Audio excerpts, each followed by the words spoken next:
Thank you.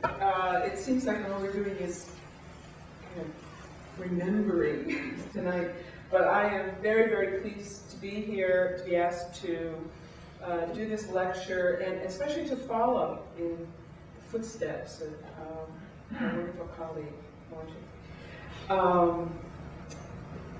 Just a reminder of the title of the presentation. Someone else's notes. You might think, and actually in the introduction, it was noted that this lecture was planned to be in conjunction with the Society for Cinema and Media Studies. It's in town, and many of you are at that conference. But I actually would like to link it to another event.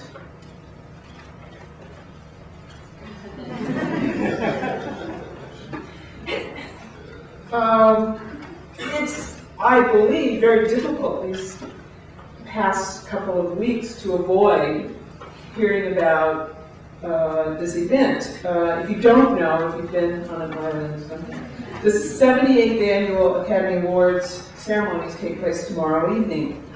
It, by the way, is a week later than usual. If some of you keep track of these things. Why? They didn't want to coincide with the end of the Winter Olympics, of course, so it's a week later. But this is an event that draws attention to Hollywood, of course. I'd like to ask why people watch this event, and millions of people do.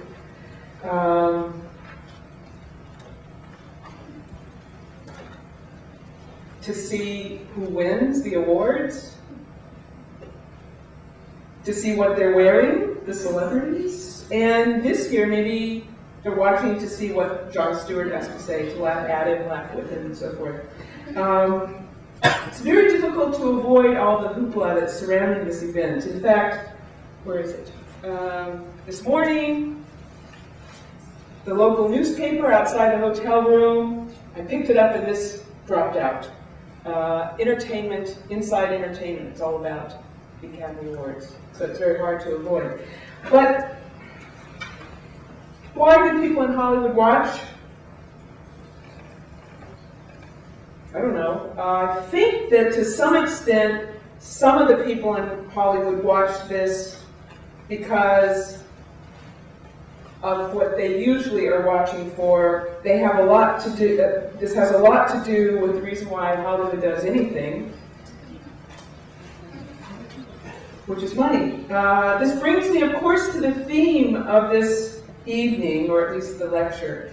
The Academy itself, of course, receives an enormous amount of money for the broadcast of the ceremony, $50 million this year. But also, of course, as many of you know, the movies that win the awards often attract even more profits because of their success.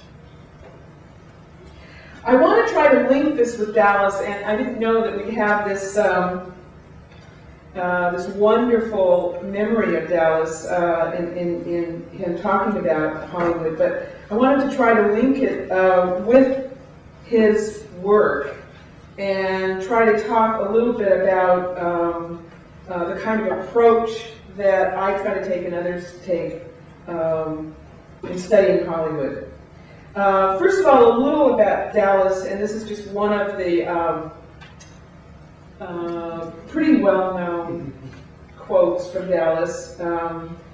He kept reminding us of this last bit at the end. I really like the quote from Mark Twain, "Who are you neutral against?" Dallas was an intellectual revolutionary, I think. He was politically and intellectually tough, reminding us to ask the hard questions, forcing us to confront issues from a not so obvious or popular approach, or as he called it, counterclockwise, which is, by the way, the title of the book that Tom Gubat put together of Dallas's work. I've been wondering if I've really learned anything from Dallas. What did I learn from Dallas?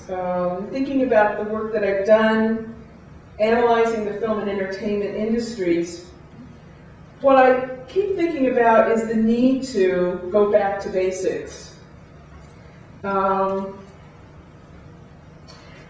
still thinking about the need to examine the foundations of our media system, or at least for us in the United States, the need to examine the foundations of our media system as capitalist industries organized for profit. Okay, economic determinism, you're saying, yeah, perhaps. Old-fashioned, perhaps. But still, I think it's basic to our understanding of how media are organized and why we get what we get from the media. Drawing on Smythe's and others' definitions of political economy, I'd like to just briefly note what a definition of this approach might look like as it might be applied to film. And very simply, it would be studying film as an industry that manufactures and markets commodities, but also analyzing that within a political and social and cultural environment. In other words, trying to get at the implications of that process. For a political economist, Hollywood works as an industry that manufactures and markets commodities. While these commodities are often engaging and exciting entertainment products, it is still important to understand the process by which they are produced and distributed. The process involves film concepts that become film commodities, passing through the production, distribution, and exhibition or retail stages. Along with analyzing and critiquing this process, a political economy of film challenges a few of the myths or assumptions that are often made about the film business by analysts and insiders, as well as by possibly other academics.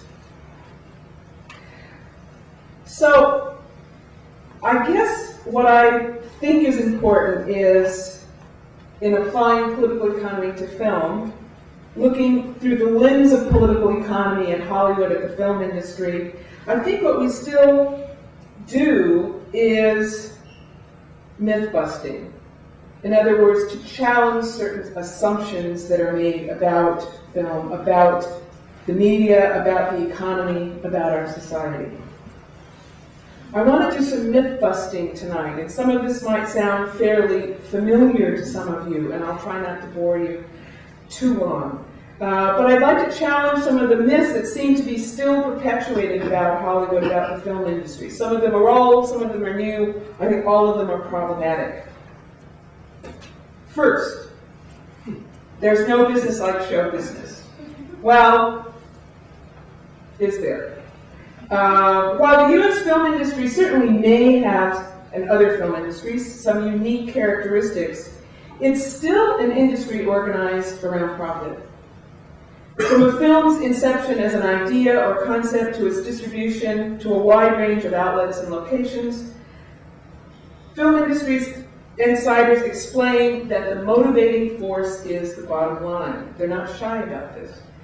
Furthermore, even though each product may be singular or unique, the techniques and strategies, or at least some of them that are used to produce and promote Hollywood films, are in some ways at least comparable to other industries. In other words, an industrial process is in place that does not always appear to be that peculiar or unusual. In other words, I think Hollywood is still a business.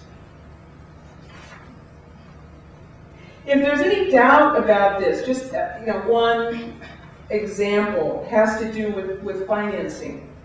Of course, we all know that Hollywood has had ongoing arrangements with Wall Street in various ways, but there's a rash of new equity deals that have been negotiated recently, over the last few months actually, by the Hollywood majors. In fact, every one of the majors now, and the majors, I mean, the major distribution companies, production distribution companies that actually Dallas listed, in fact, every one of them now has at least one private equity deal for a total of over $2.5 billion of new money coming into the industry for production. This new money comes from, of course, Wall Street bankers and other major investors, but also there's some interesting deals going on as well. We have a long history of Hollywood's interactions with financial institution that I explored with Tom Kubek as my advisor at the University of Illinois for my dissertation. But these arrangements have changed over the years. The latest wrinkle, the new funding, is coming from what are called hedge funds. Hedge funds you may have heard of. I'm not going to try to describe them other than saying that they're unregistered and lightly regulated, privately managed pools of cash for groups of wealthy investors that put their money together to invest in various areas. The funds also involve commercial banks, who are typically repaid first. So again, the film industry is similar to other industries. It continues to maintain complex relationships with banks that's represented by these hedge funds and financial institutions and investors. While the Variety report, Variety being the trade magazine that most of you are familiar with, on this phenomenon of hedge funds, the report started saying that the film industry, a risky business, gets riskier in reporting the hedge fund phenomenon. But then it also, later on in the article, concludes that these deals mean even more money and less risk for the studios. This brings me to the next myth that I want to explore that has to do with risk. There's a lot of talk about risk connected to Hollywood. And in fact, it's concluded that movie making is inherently a risky business. It's commonly assumed that the film business is not only unique, but it's risky, uncertain, and even it's been called chaotic. The industry's key trade association, the MPAA, the Motion Picture Association of America, explains this point on their website. Let me just go through it. Movie making is an inherently risky business, period. Contrary to popular belief that movie making is always profitable, in actuality, only 1 in 10 films ever retrieves its investment from domestic exhibition.